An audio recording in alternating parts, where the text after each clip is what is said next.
we'll see if this works. The last time I did a video similar to this, I ended up not liking it, and so I never posted it.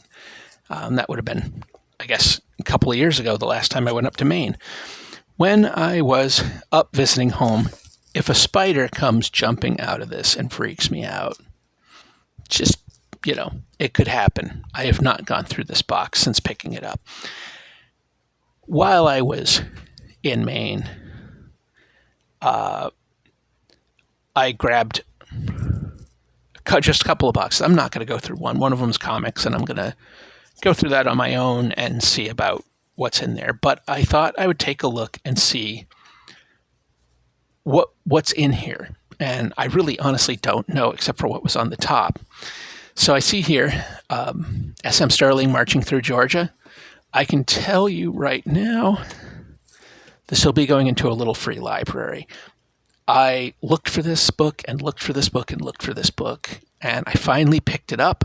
Got it at Pro Libris, my favorite used bookstore. Never found its equal. I got it at Pro Libris, and I started reading it, and I kind of hated it. And it's a weird thing that's happened to me with S.M. Sterling. I read this book, Snow Brother, by S.M. Sterling, and it was, to say the very least, it was a hugely influential book for me, as if you've read any of my stuff, the character Ball is heavily, heavily, heavily inspired by my reading of that, and the sort of rabbit hole. My fingers are all messed up from an accident I had, and that really hurt what I just did. Anyway, the character Ball is heavily influenced by thought that came out of reading Snow Brother at the time. And so I ended up picking up a bunch of S.M. Sterling books, and I've never enjoyed another one that I've tried to read. All right, while I was up there, we have Leviathan, post-apocalyptic fantasy battle system. This was a miniatures game that came out, and I was really into miniatures game. I was published by Grendel. They were a miniatures company, I remember.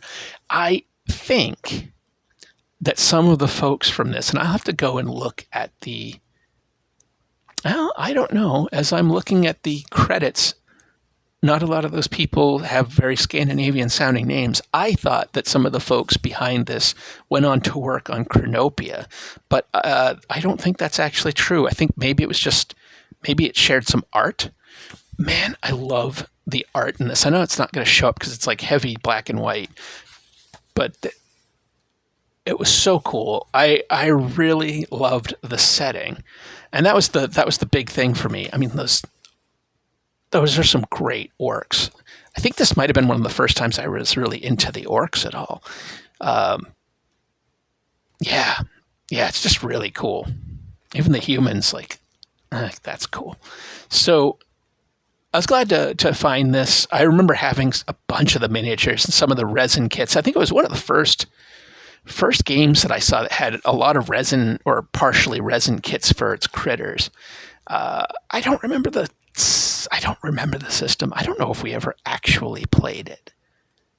I couldn't swear one way or another, but I always thought it was a great setting, and so I was really excited to get it. I'm going to put it with my Chronopia stuff, and who knows, maybe I'll weave some of the setting into the fantasy sandbox I'm working on. Where am I going to put this stuff? My goodness. Okay, up next, Ogre.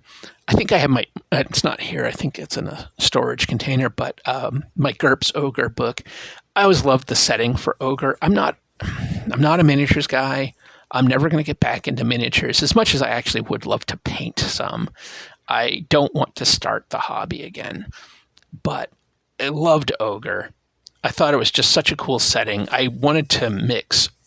I wouldn't use GURPS because I never really liked GURPS as a system, but GURPS Ogres with GURPS Reign of Steel, and then use a system that I actually like, I thought would be a cool combination for a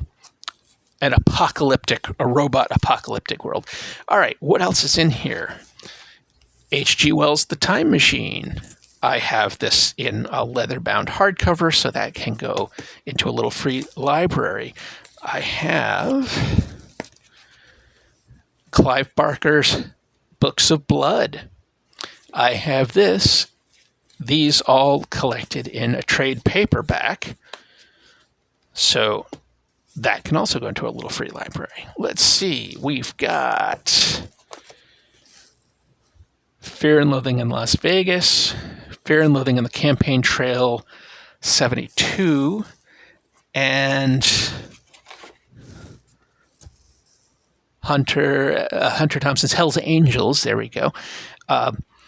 I went through a phase where I thought I was going to get into Hunter S. Thompson, and I never really did. So I ended up picking up these books. Most of the stuff came from Pro Libris. I'm seeing the name all over everything. So I picked up these books thinking that I was going to be cool and very countercultural, and I was going to read Hunter S. Thompson like a cool guy. But then I didn't read them. So I'm going to think about these. I may hold on to them. I may try actually reading some Thompson, especially after seeing this wonderful play this past summer, which I absolutely loved, the untitled, unauthorized Hunter S. Thompson musical. Fantastic. And really reminded me of some of the magic of the mystery of Hunter S. Thompson. Let's see. The Wayfarer Redemption, Sarah Douglas. This was all the rage. Also, it's got that cool Louis Arroyo, I think I'm saying the name right, cover. This was like really a big thing. And I remember Sarah Douglas was sweeping. This was around the time where, what's his name? Terry Goodkind was all over the place. People loved Terry Goodkind. And I remember because some folks at the bookstore I worked at could not stand Terry Goodkind.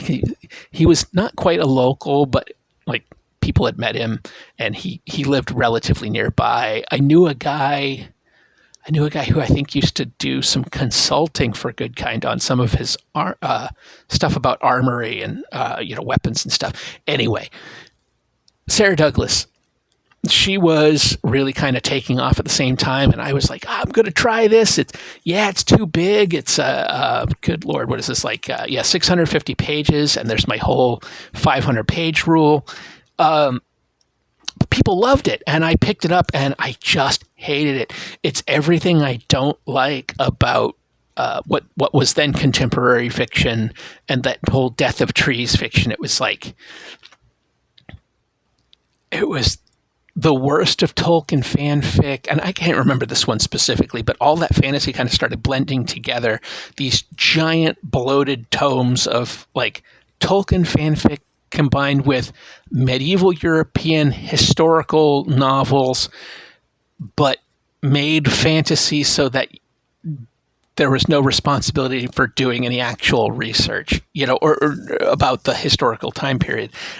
I don't know. I didn't like any of this stuff. I didn't like Robert Jordan, Terry Goodkind, Sarah Douglas. It's why I never read, and I still haven't read, and I probably will never read Song of Ice and Fire. It was all coming out of a zeitgeist that I really didn't tap into. We have a novelization of a Doctor Who episode, two episodes, Seeds of Doom and The Deadly Assassin. I don't know. Maybe I'll give that a read. War of the Worlds, that's in that same leather-bound edition as the other one, so I don't need to keep that. Oh, this is a series I would really like to read at some point. And I've heard it's pretty bananas, particularly by the time it gets to the end where I think the author was literally losing his mind. But that's Titus Groan, Gormenghast, and I think it's Titus Alone, which I don't actually know if I have. So I don't know. I'd like to read these. There was a mini-series back in the late 90s, early 2000s that was interesting. Kind of sunk a little bit by the technology of the time, but it was interesting, and I would like to read more. Solzhenitsyn, Lenin in Zurich. I have no idea why I have this. I was trying to assemble a library of interesting historic books at one point. No idea. I'll have to read over that and see if it's something I'm ever actually going to read. If not, it'll go into the little free library. Oh, here's two that are, Red Dragon and Silence of the Lambs. I bought these because, like a lot of folks in the 90s, I think because I mean, one, we were being pumped a lot of this kind of fiction, the serial killer mystery thriller thing, and a lot of movies, and a lot of them I really liked. And then I was very much into Call of Cthulhu, so I was getting into, at the time, Pagan Publishing's Delta Green, and I thought I would read some of these things to kind of be inspiration for Delta Green games, and I never read them. I ended up losing interest in a lot of ways. And then as I've gotten older and I've learned more and started to realize that the whole mystique around serial killers, like they're these super geniuses that have to be, like Hannibal Lecter, they're these super geniuses that have to be lulled in and treated with all this kind of like weird respect and everything, that it's really kind of police propaganda, because when you really look at it, a lot of times serial killers are ugly, messy, kind of stupid, but because police departments have been so inherently corrupt and racist and lazy, the killers got away with it. You look into the one I always point out now, because the story is so shocking, the level of incompetence and racism and all of that of the police department, is that you look at the Houston Candyman from the 70s, who actually was, anyway, but the Houston Candyman from the 70s, it's a wild story and it is shocking. Laurel K. Hamilton, Kiss of the Shadows. I definitely don't know why I have this. I don't have any interest in reading this. Is this a vampire story? PI specializing in supernatural crime? I'm not going to read that. Let's see. Naked Lunch, Burroughs, like Hunter S. Thompson. No, I can't say that. I've read Burroughs. I can't say I've never read any Burroughs. I have. I don't know that I've actually read Naked Lunch. I want to say I have not. I think I read Junkie and I don't remember a couple of his other ones. I'm probably never going to read this. Let's be honest. I'll just watch the movie again. I like the movie. I don't think... I find Burroughs fascinating. I like a lot of stuff that Burroughs did. Obviously, he was kind of a trash person. I mean, not kind of. He was a trash person. But I like a lot of stuff that he did. I find it really fascinating. But it can be exhausting. He strikes me as somebody who is absolutely horrendously exhausting. Reading his oh my goodness, his letters to Allen Ginsberg, and it's infuriating. Anyway, I'm probably never going to read this. Let's be honest. I'm going to put that in the donation pile. Leslie Whitten, The Fangs of Morning, The Alchemist, 2 complete horror novels in 1 volume. I'll read up on that. I don't know what that is at all. Probably not going to end up reading that, let's be honest. Marquis de Sade's Juliet. I'm definitely not reading that. Just not happening. Dream Park. I got this. I was reading a bunch of Larry Niven. I love his known space stuff.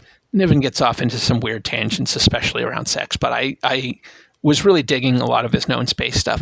I tried to read this, and I really didn't like this.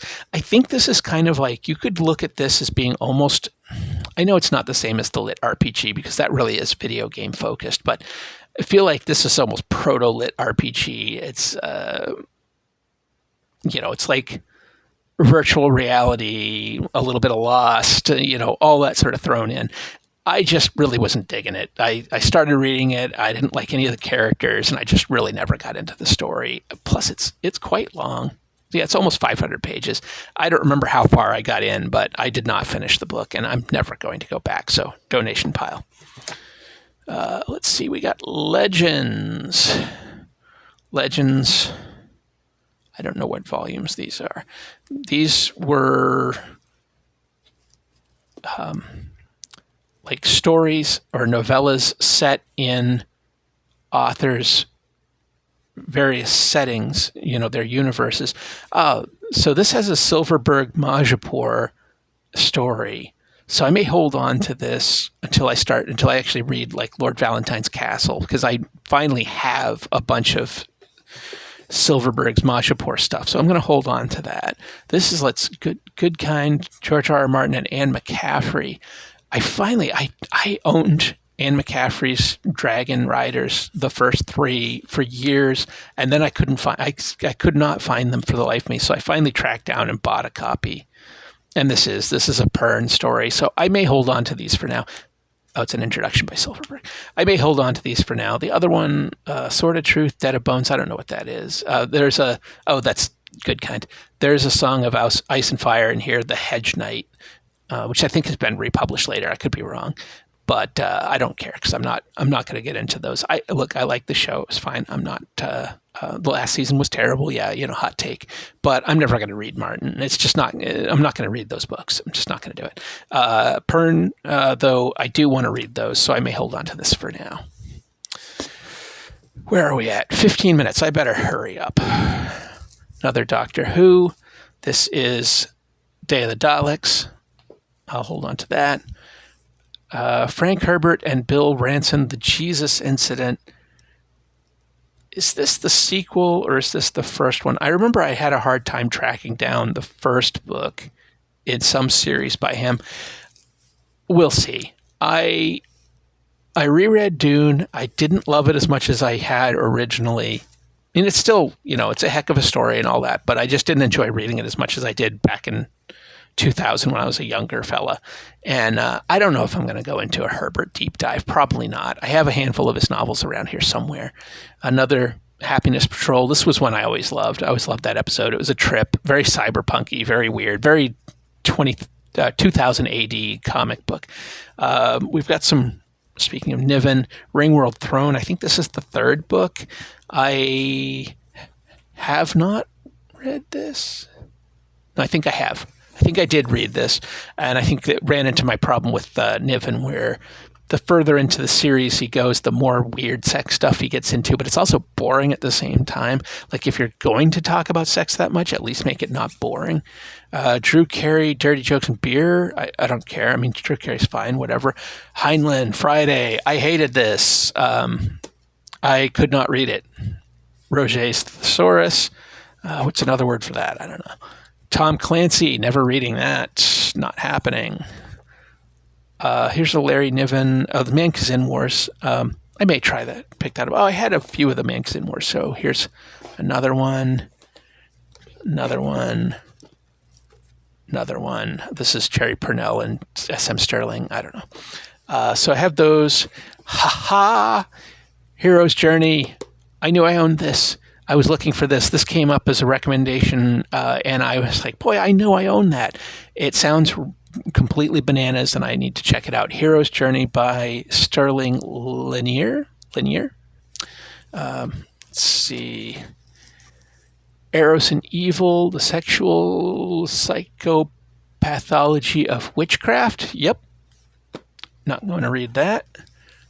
Charles Dillent, Harp and the Grey Rose. I'll put this aside and check it out. I really liked the first Charles Dillent book I read, and then I hadn't liked anything else I read by him, so I'm not sure. The Bloody Red Baron, Kim Newman.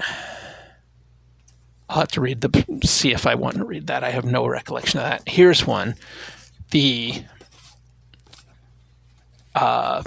is the War Against the Couture series, which I thought was a great setting, and I'd heard lots of cool stuff about this, and I tried reading this book, and I absolutely hated it. It's another one that has a GURPS book. I thought it was a cool post-apocalyptic setting. I never even got through the first book. I'm never going to. I'm never going to pick these up and read them again, so that'll be going in the donation pile. Dreamland by Kevin Baker. Absolutely no idea what this is. This feels like it's 500. This is over 500 pages, so probably not ever going to read it, but I will put it to the side and decide later.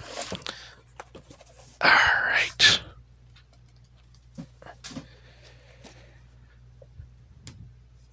Boy, I've got a stack here. All right. Get this out of the way.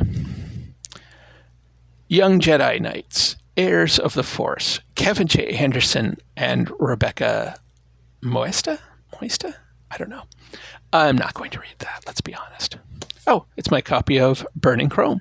I really enjoyed this book. I enjoyed it quite a bit. Don't know if I'll ever reread it, but I'm going to hold on to it for right now. H.G. Wells' When the Sleeper Awakes, I think, is in my leather-bound edition, but I'm going to put it to the side. Why do I have two copies? Why do I have two copies?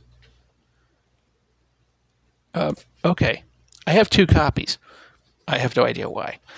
Green Hills of Earth by Heinlein. I loved this. I really like Heinlein's short stories and his slice of life science fiction, the mid-century science fiction. I think that's where he really shines. A lot of his later stuff and some of his longer novels and stuff, they just get weird, and not in a fun way. They just get weird. And yeah, Heinlein was a weirdo. It's just, sorry. That's it. And Green Hills of Earth, though, this was a really good selection of short stories. I like this quite a bit. I'll probably hold on to this because I kind of want to read these again. I really enjoyed those. Arthur C. Clarke, Islands in the Sky, never read it. I've read a bunch of Clarke, not all. I mean, he's got a ton of stuff that I've not read. So I haven't checked out Islands in the Sky. I may read that. H.G. Wells' Invisible Man, 99.9% sure that is in the leather-bound edition I have, so I don't need that. H.G. Wells' First Men on the Moon, I believe, is the same case as don't know about Food of the Gods. So I'll take a look at that book and see what I can find out. Why do I have more copies? Anyway, so a bunch of H.G. Wells to tap to finish that off. I'm going to make sure about the Invisible Man, but I'm pretty sure it's in there. All right, well, that's a box of books that I found in my in the attic at my mom's house. I still have some more boxes, but I don't know the next time I'm going up there. We'll see. I don't know. But looks like I've got a lot of stuff to take to the little free libraries in my neighborhood. They'll be getting a whole bunch of weird stuff. All right. What are you reading? Let me know in the comments below. Haha, call to action if you've stayed this long. Until next time, take care.